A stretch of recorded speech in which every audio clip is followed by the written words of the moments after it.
All right, hey, welcome back. Today we're looking at a couple more finished builds rather than a whole build video. We're looking at some completed projects and doing another little walk around. Well, this one's not quite fully completed. It needs basing, obviously. But I had taken pictures of these guys for Instagram recently as they were just about completed. Just to kind of, this one was still glossed, still had masking on the canopy and everything. This one is now officially completed. Like I said, this one needs basing, but I love working on Valkyries and Valkyrie variants. They're really cool. I mean, they're just fun to do.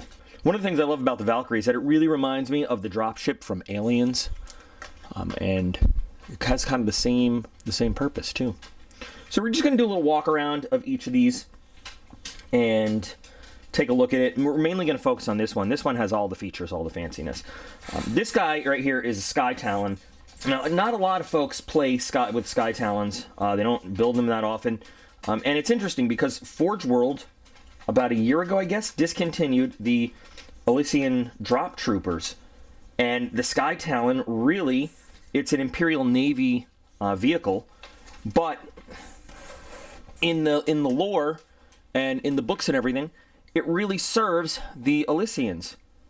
I mean, that's what it does. It drops drop sentinels, and it drops the Tauros and the Venator. That's why it has these clamps we'll look at in a minute. So Forgeworld still sells this model. It's still in the books and everything. There's still rules for it. But what is it going to do now?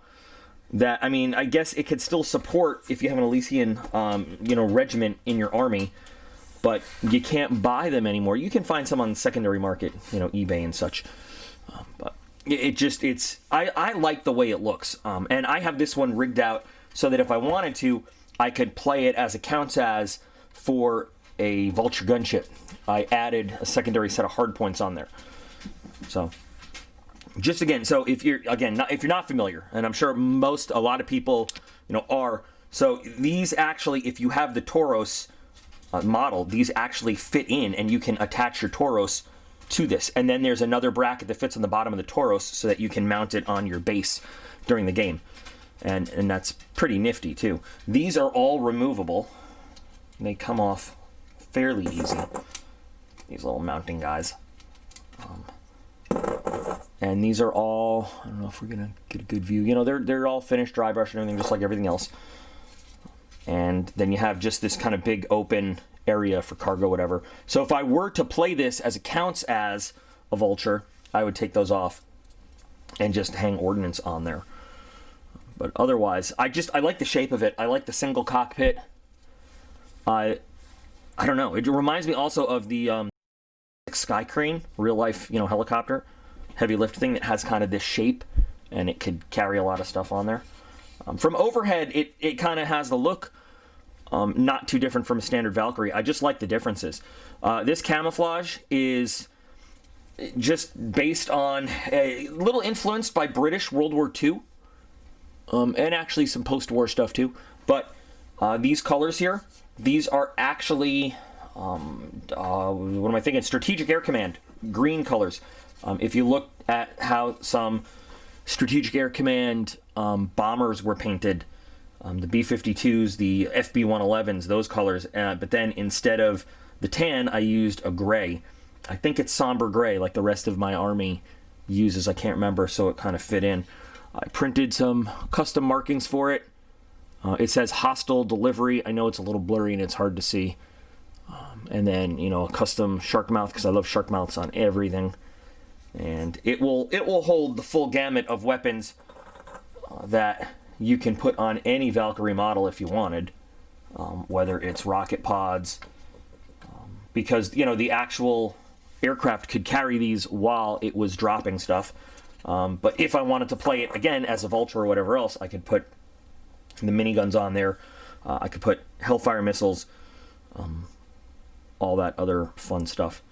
And so, of course, in the area where it would have lots of messiness, I put lots of messiness. And it's just a simple build otherwise. The kit itself is resin and plastic. So you have the plastic boom for the tails, This is all plastic, plastic wings, plastic engines. Where it gets a little bit different is you have resin parts for the forward fuselage. This is all Forgeworld resin. This part, the overwing brace here, and the forward parts of the booms, that's where the resin comes in. So it sits nicely on the front landing gears for the most part. Could use a little bit more weight, but it doesn't quite sit perfectly. But if you wanted to sit it on the ground in a game, it will do that. And it sits pretty well. I just did very basic detailing in the cockpit. I don't understand people that want to paint their cockpits instead of detailing the inside of the cockpit, but that's what I did.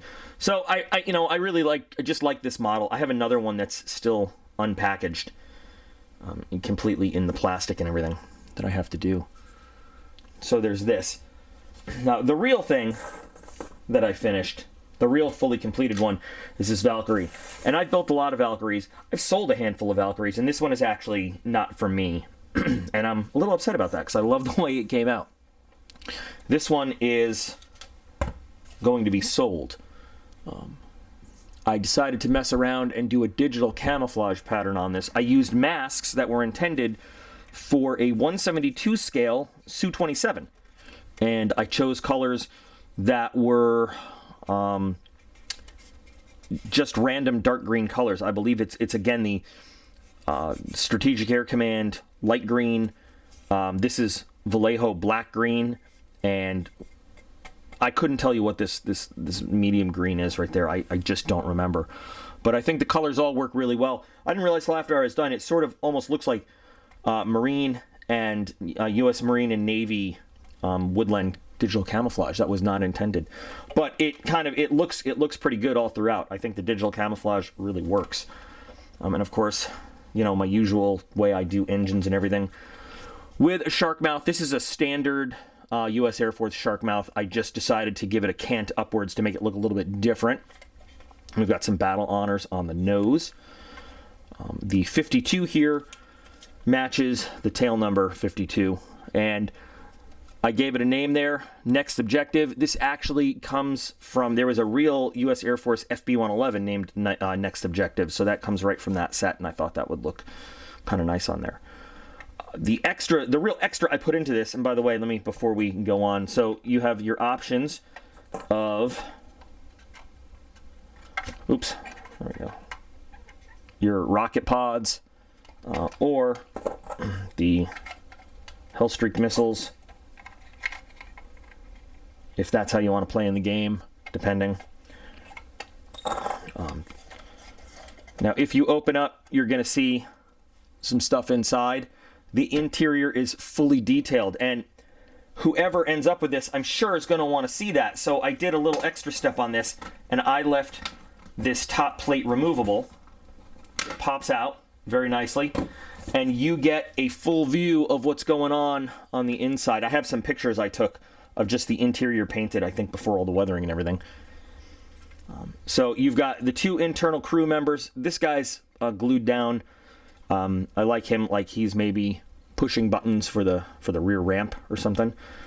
But what you can do, if you want, is you can open the sliding doors. This one's a little stiffer than the other. You can position this gunner. He's glued to the gun. The gun is removable from the mount. And you can, this gun is removable from the mount also. So you can position this gun out or in or whatever you want. So you can have these guns showing off as if they're in firing position there. Let me get this guy out there again. Or whatever. You know, and it's just whether somebody chooses to play this, put it on the tabletop, just display it, whatever. You've got the full interior going on in there, which I think really adds something to it. The basing on it's very basic.